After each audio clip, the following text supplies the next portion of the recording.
Mengerikan, Indonesia darurat kekerasan seksual terhadap anak. Kasus kekerasan seksual terhadap anak di Indonesia terus meningkat. Indonesia dapat dikategorikan darurat kekerasan seksual terhadap anak. Ini mengerikan dan kita sebagai bangsa Indonesia harus segera bertindak mengatasi masalah ini. Kita harus menyelamatkan anak-anak kita agar masa depan mereka gemilang terutama dalam menyongsong Indonesia Emas 2045.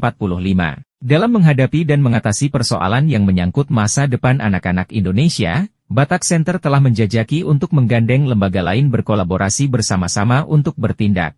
Bukanlah suatu kebetulan jika sosok perempuan Batak bernama Irma Riana Simanjuntak sebagai Wakil Sekretaris Jenderal Batak Center bekerja dan melayani di United Evangelical Mission for Indonesia. Setelah melalui percakapan dan rapat-rapat, ada kesepakatan bersama banyak lembaga terlibat untuk menyuarakan dan bertindak mengatasi darurat kekerasan seksual terhadap anak.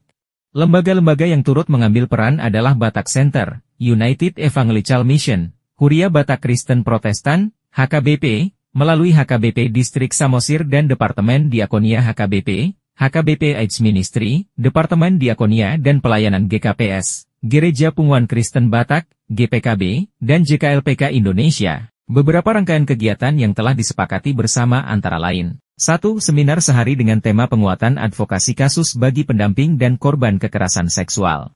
Acara berlangsung di HKBP Distrik Humbang Hasundutan pada 19 Juli 2024. 2. Pelatihan pendampingan terhadap anak korban kekerasan seksual di Simalungun pada 22 Juli 2024. 3. Roadshow ke sekolah-sekolah atau rumah-rumah ibadah di kawasan Samosir pada 22 Juli 2024. 4. Lomba mewarnai dan membuat poster dengan tema Dare to Lead and Speak Up pada 23 Juli 2024 di kawasan Simalungun dan Samosir. 5. Kampanye publik Hari Anak Nasional pada 23 Juli 2024 di Pangururan, Samosir. 6. Membedah rumah dalam rangka perlindungan anak dari kekerasan seksual, rencana ke depan. Berikut ini bidang Humas Batak Center meliput kegiatan seminar sehari di HKBP Distrik Humbang Hasundutan pada Jumat, 19 Juli 2024.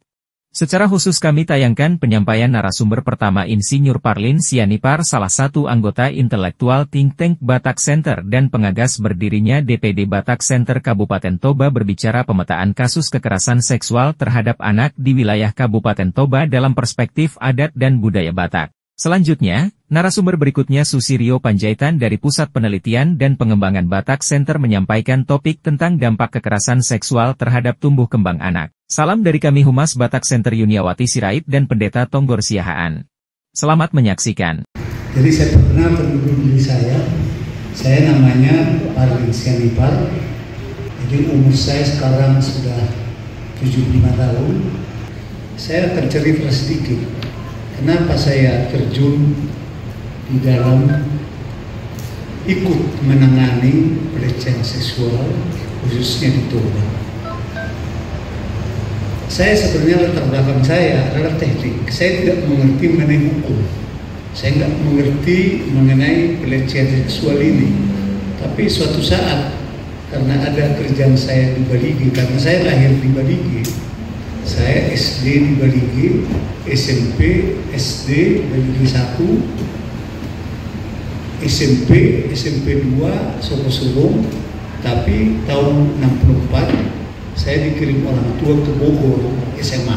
Dari sana saya terus sampai akhirnya saya kuliah di ITB Bandung dan masuk Departemen Pekerjaan Umum dan saya sudah pensiun. Karena kita pensiun dulu 58 tahun. Ini kebetulan sebenarnya Tuhan memberikan pekerjaan ini kepada saya. Kira-kira 7 tahun yang lalu, rumah orang tua saya di Sianipar Baligi ketimpa pohon.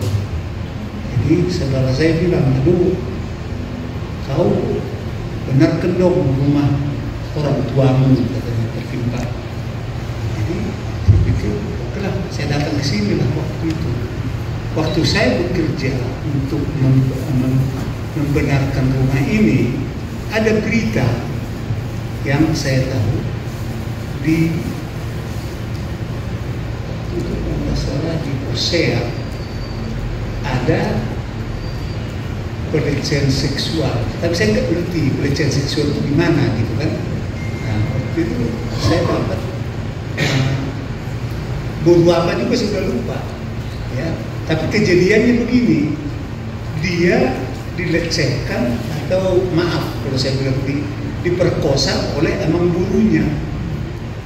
Amang gurunya, kebetulan amang gurunya ini menginap di rumahnya setahun. Setelah itu setahun berikutnya ikut lagi bapaknya bersama-sama dengan itunya melecehkan perempuan ini.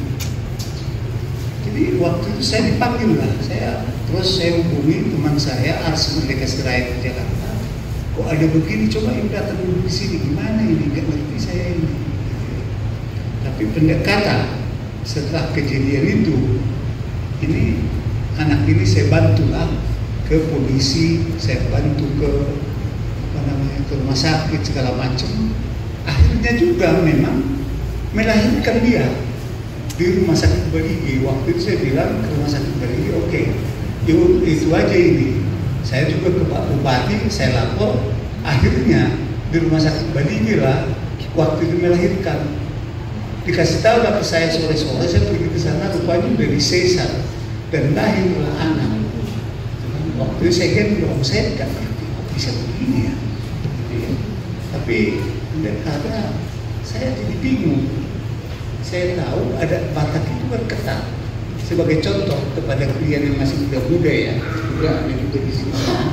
Kalau di Batak itu, kalau kita bicara dengan bau, tahu nggak bau? Bau itu istri lain kita ya. Suami istri. Kalau saya kan begini, iya itu kan. Kalau bicara di orang Batak itu, saya dengan paus saya, katanya Batak, kau bicara dengan dinding. Dia juga bicara dengan dinding. Melihat aja nggak bisa. Dia sedikit kok bisa begini. Anak ini, ada apa di itu Pak? Itu saya pikir. Saya gelisah. Horas, selamat pagi.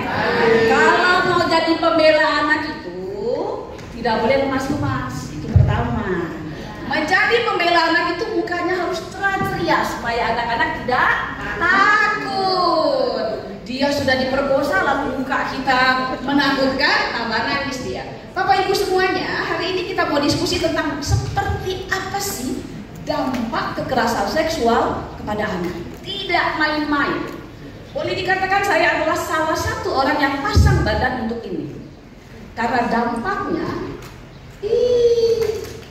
ngeri sekali. Nanti inilah yang akan menjadi dasar mengapa berbagai konsekuensi harus dilakukan. Mengapa yang namanya pendidikan seks edukasi itu wajib diberikan kepada anak sedari dini. Ini Bapak Ibu.